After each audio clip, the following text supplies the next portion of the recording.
Hi everyone, welcome back to my coverage of the 2013 British Chess Championships. Now we are going to see Stephen Hulmer, who was on the receiving end of the Andy Horton brilliancy as white, versus Grandmaster Chris Ward, who is famous for writing books on the Simish variation of the King's Indian, which we saw in the Tarare Zoo game, and also a book on the Dragon, which is now rather outdated but it's still a very good book. But it's not just the Dragon he plays, as we're going to see. We also see that he plays the French defence.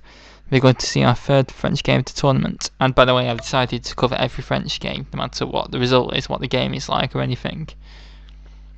Unless it's a draw in about 10 moves.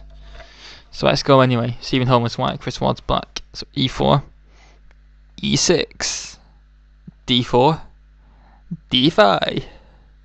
And now we see the Tarrasch variation, the Tarrasch, where white avoids the winnower but allows various other options due to lack of pressure on the d5 square, and allows some interesting waiting moves, and we're going to see bishop e7, which is one of them, which is actually more of a waiting move.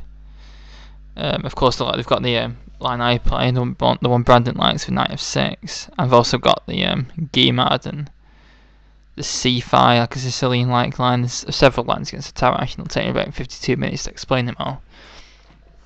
Bishop e7, and now white plays knight Gf3, knight f6, e5, knight of d7, bishop d3, c5, c3, knight c6, castles. You see, we've got a sort of, like, we've basically got a 3 knight f6, we've transposed to the 3 knight f6 line actually, the main line, but black plays bishop on e7. And now we see a very interesting plan where black plays a5. The point of this is to gain space on the queen side by trying to probe white with a4, a3. And if white plays a4 himself, which he did, we play takes, knight b4. So black with this move a5 has gained himself the b4 square. And now the bishop has to move, it goes to b5. And now black castles. So it's quite an interesting plan, this. Putting the knight in on b4 and trying to grind white down. But now white tries to take advantage of his a4 move and prove that it didn't just weaken the b4 square, and actually plays his rook up to a3, which is sort of what white plays in the Benoni a lot. He tries to swing a rook across to attack with rook a3 to like g3 or h3, and I don't think this is a very good move.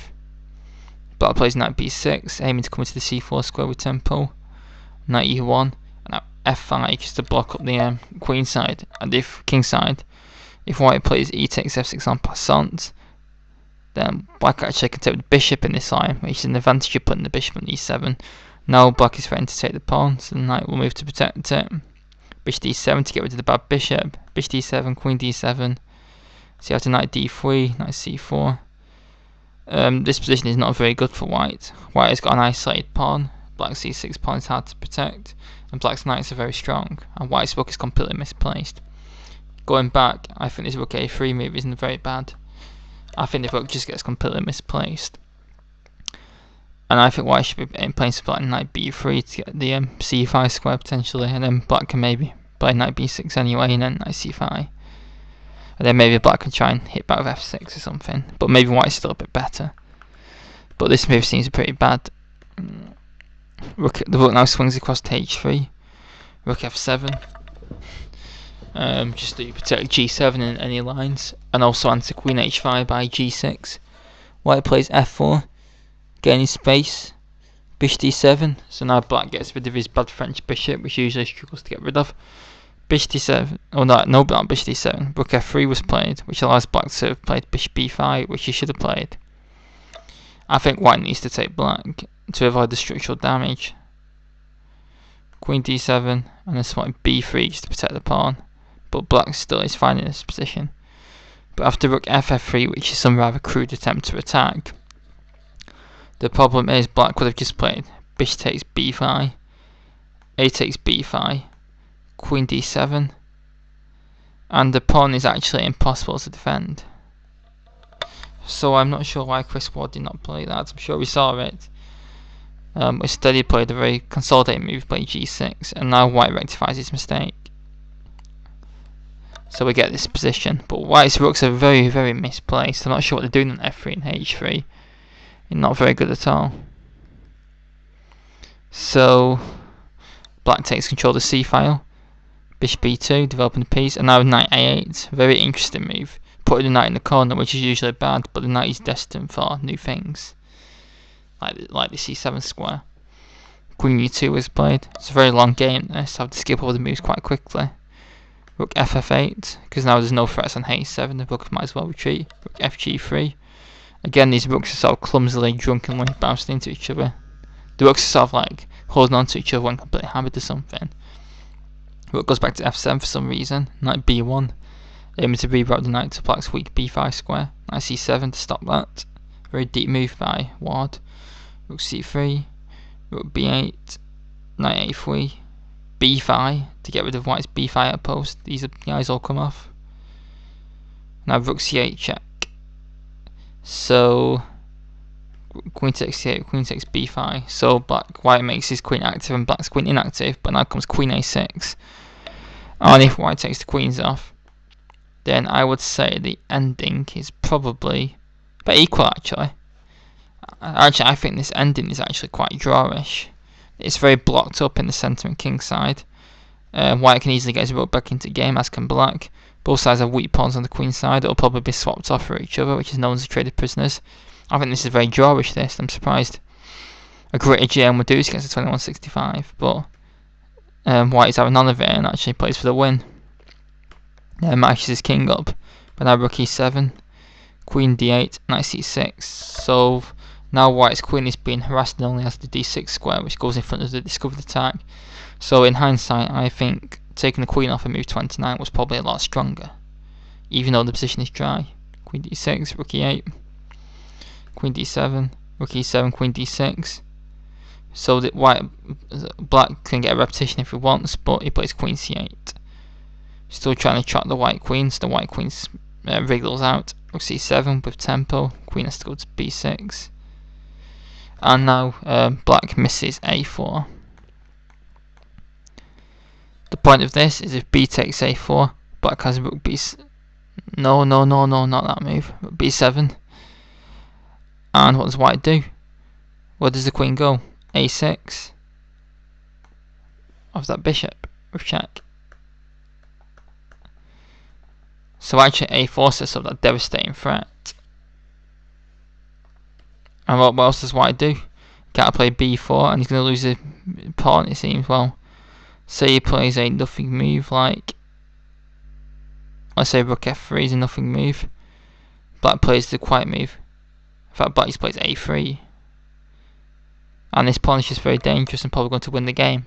So it's a very nice move that, but queen b7 was played instead. And now white gets his gallery jail free card.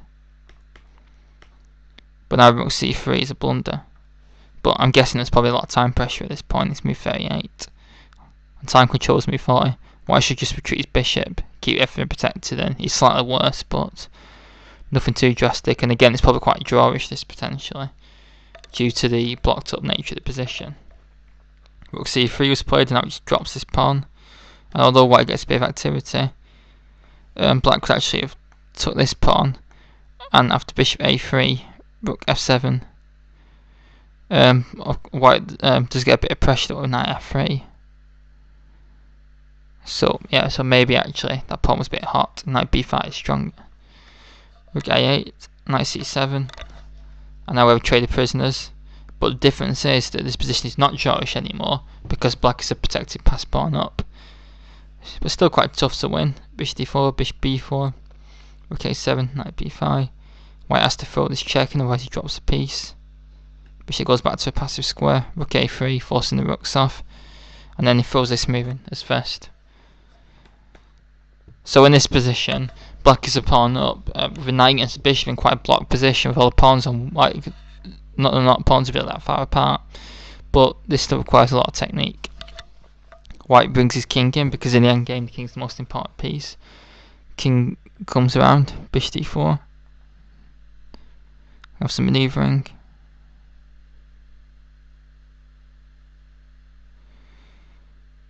The evaluation of this position is actually only slightly better for black, so maybe this is actually drawn. This is the best play.